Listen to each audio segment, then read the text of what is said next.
You're listening to the Live Free podcast. I'm your host, Christine, certified life coach, pain to power mentor, and creator of Embody You Mindset Mastery School. I'm here today to discuss living life after disease, disaster, or adversity, to discuss living life fully once again, a life of hope, peace, and resiliency, a life fully embodied. I utilize the lessons that I learned going through not one, but two primary cancers. I'm here today to guide you to the life of your dreams, turn your pain into power, and lead you back to yourself.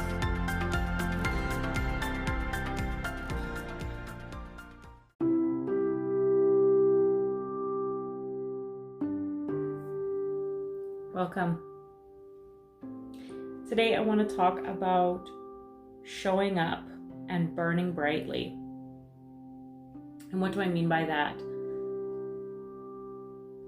I mean to say that oftentimes we do not show up as our true and authentic selves. Generally speaking, we dim our lights for the purpose of making other people feel more comfortable.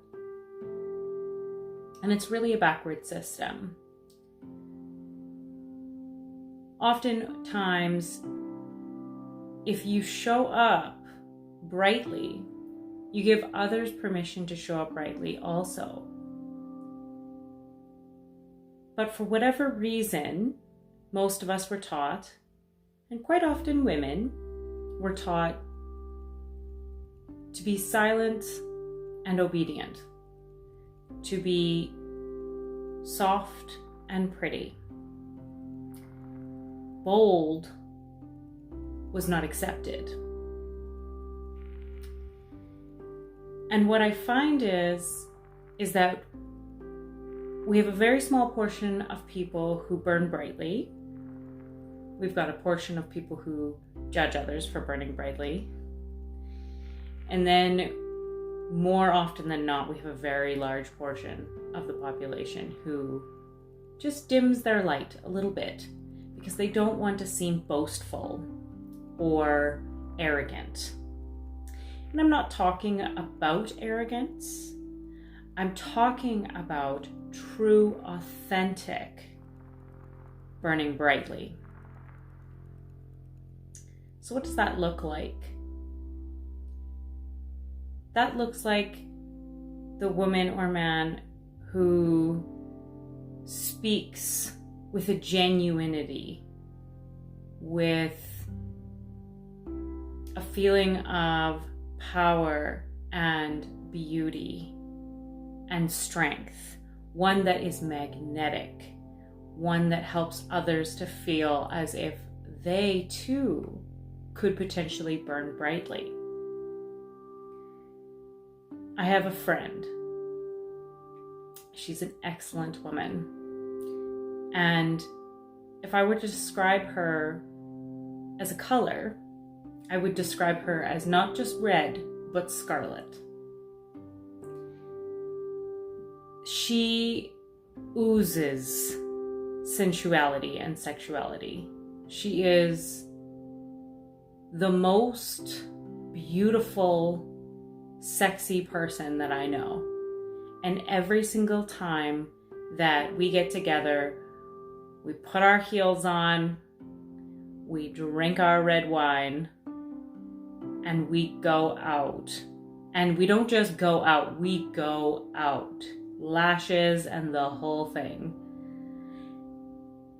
And it took me a lot of years to understand that in that relationship, what I truly receive is a feeling of importance.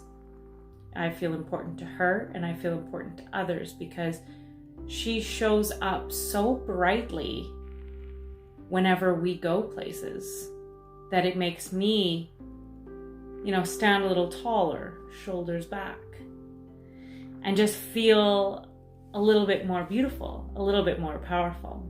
because again, she's showing up so beautiful and so powerful. So you can see how, contrary to popular belief, showing up authentically, brightly, it isn't arrogant. Now there is, however, a sense of arrogance that some people can exude. And what that would be barriers up that person has created with a strong and unmoving way that they project to show, I'm powerful and I don't take bullshit from anybody. That to me is not true confidence. That to me comes off as fake, disingenuous, uncomfortable, and kind of icky. Whereas the person who truly, truly is just showing up authentically as themselves, they give others permission to do the same. And you can feel it. Again, the word that I keep describing to describe this person is magnetic, where you just feel like you can't get enough. This same friend has been the reason for many, many a night where I drank far too much wine. And I didn't expect to do it. But yet, you were having so much fun in this world of jewels and sparkles and red wine and high heels that you just didn't want to stop. So how could this be relevant to you? Not all of us are, sensual and sexual in nature. That doesn't need to be the way that we show up. It could be that you are hilarious. You're so funny and you help others to feel light. It could be that you are powerful and you help others to feel like they can do it too.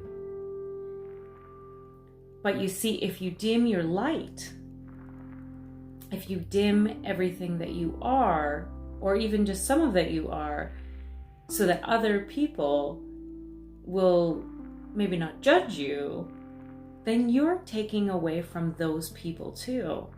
You're taking away from the ability of those people to be able to expand just as you expand. Genuinely. And the operative word there is genuinely. So consider that. What would it look like if you showed up? To further this thought, another option that you could move towards if you don't know exactly how that would look like and it doesn't feel comfortable would be to sort of fake it till you make it. So they call it the alter ego. The person who you'd like to be, the person who you maybe were before your parents told you to be small, or your friend, or that experience, or whatever else, the person that you were when you were a child. Perhaps that person was the ego that you'd like to have, but life sort of took a different turn and you felt that you should dim in order to be brighter for other people. So this alter ego idea is you choose a personality, whether that woman is, confident and beautiful and health-minded and strong, or if that man is excellent in business and very charismatic and sexy, or whatever it is that you'd like to be. And then you fake it until you make it. Because it truly is a muscle. Your subconscious mind is going to tell you, oh, you're not enough for this. Don't do it. People are going to judge you. But truly, people are going to judge you no matter what. And I know that we've all heard this, but it is so, so true. And I think the best example of this is young moms. You know, they feed their babies health food, and then suddenly they're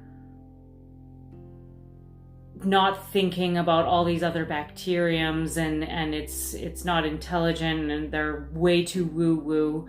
Or they feed their babies food from a jar and they don't care about their babies and they haven't thought about their health or whatever else. These examples happen in every area of life. So if people are going to judge you anyway, whether you stay small as like the quiet, sheepish person that, you know, they judge because she's got no self-confidence, or the person who's exuding all of this sensuality and they think, oh, you know, oh, she's a hussy. They're going to judge you anyway. The people that aren't aligned with you are going to judge you anyway.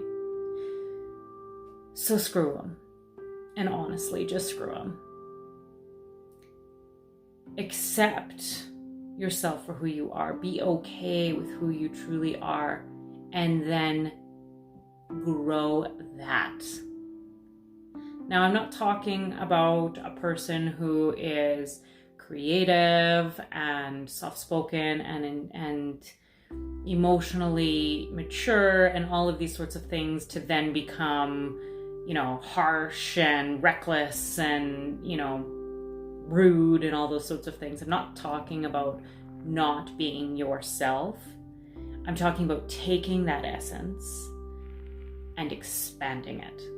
Creating expansion within yourself so that you can create expansion for others.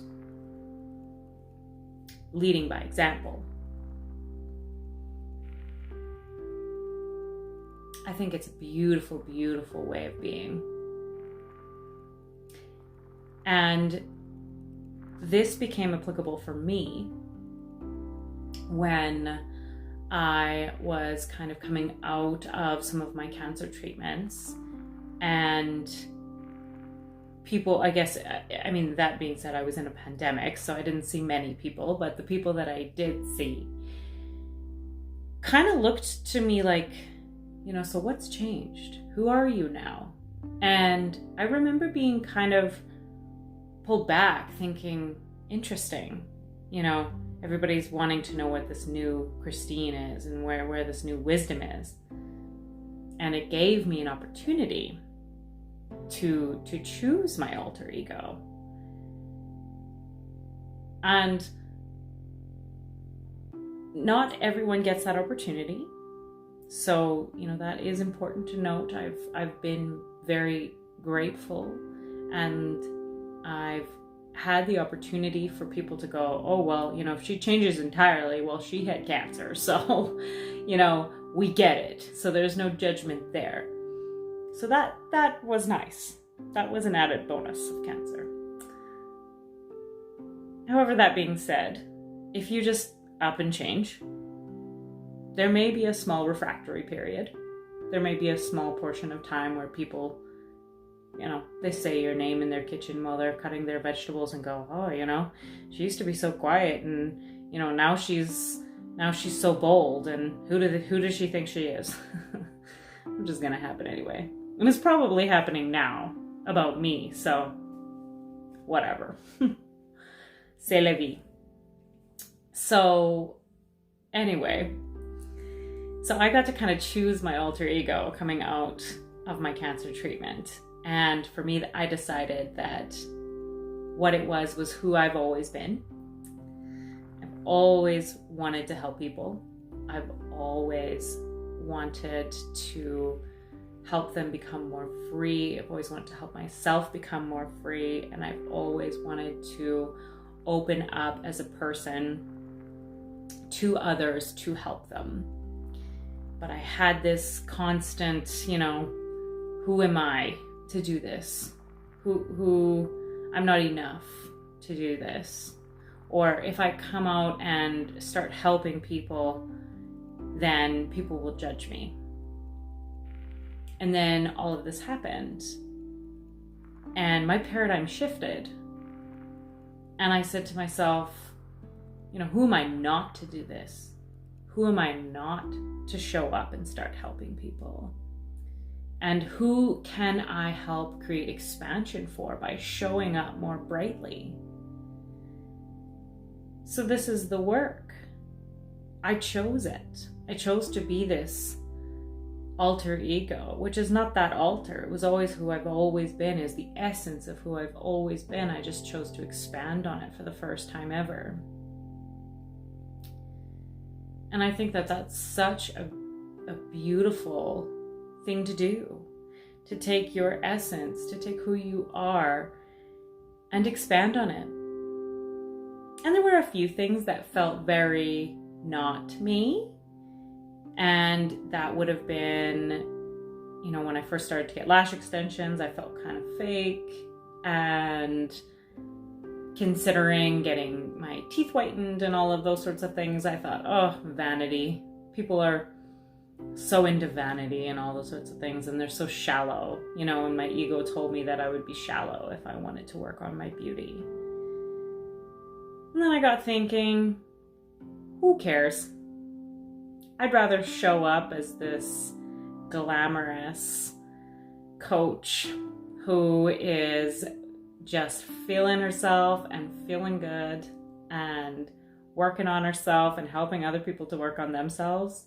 And I'd rather create that expansion for other people than really care of whether or not I have this persona or whether or not I, am vain.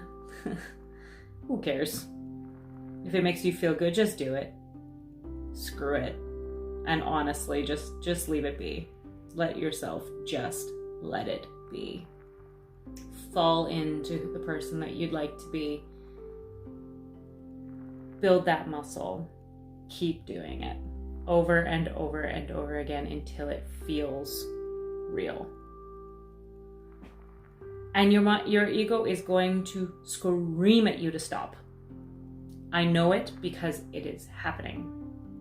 Not so much so now, but it sure has happened for a period of time. I mean, we're only on episode, 7 now?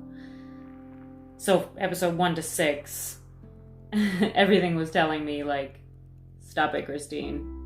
People are going to find out you have a podcast, and then they're going to listen to it. Woo! That's not so bad. That was the point of it, after all. But our minds tell us to stay small because it's safe. But I'm telling you now that safety, or the illusion of safety, is not serving you. Show up right. So I'd like to conclude this with a quote from an excellent book called Return to Love. It's written by Marianne Williamson. And there was a quote that was written in her book that has become quite popular. And years and years and years ago, I did a photo shoot with a friend who is a photographer and an excellent one at that.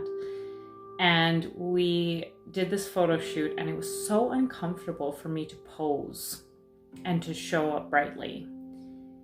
I was so in a place of just not feeling special, not in any way, feeling less than. And she convinced me to do this photo shoot of just me. And it was uncomfortable. And then she took a photo that made me very uncomfortable, because I felt like I looked fat and all these other things. And she wrote this quote on this photo. And I just think back, if I knew then what I know now, I could have had 7 more years of fun and enjoyment, true, genuine enjoyment. I could have saved myself so many nights of not feeling enough and crying and you know, so many uncomfortable situations, feeling that I wasn't liked or that I wasn't worthy. But maybe that's God bless the broken road. Maybe that's the pieces that brought me here. So I digress. This quote will rock your world. Okay. It is our light, not our darkness, that most frightens us. Our deepest fear is not that we are inadequate. Our deepest fear is that we are powerful beyond measure. It is our light, not our darkness, that most frightens us. We ask ourselves, who am I to be brilliant, gorgeous, talented, or fabulous? Actually, who are you not to be? You are a child of God. Your playing small does not serve the world. There's nothing enlightened about shrinking so that other people won't feel insecure around you. We are born to make manifest the glory of God that is within us. It is not just in some of us, it is in everyone.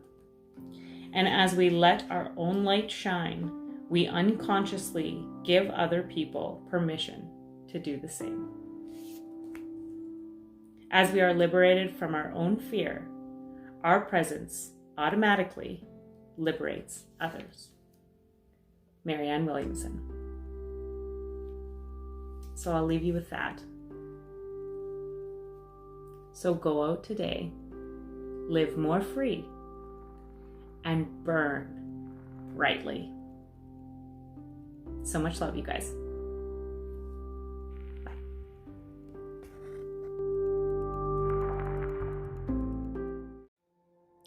Thank you so much for listening. If you found expansion with this last episode, then that means that others will too. And the best way to get the word out about the podcast is by leaving a review.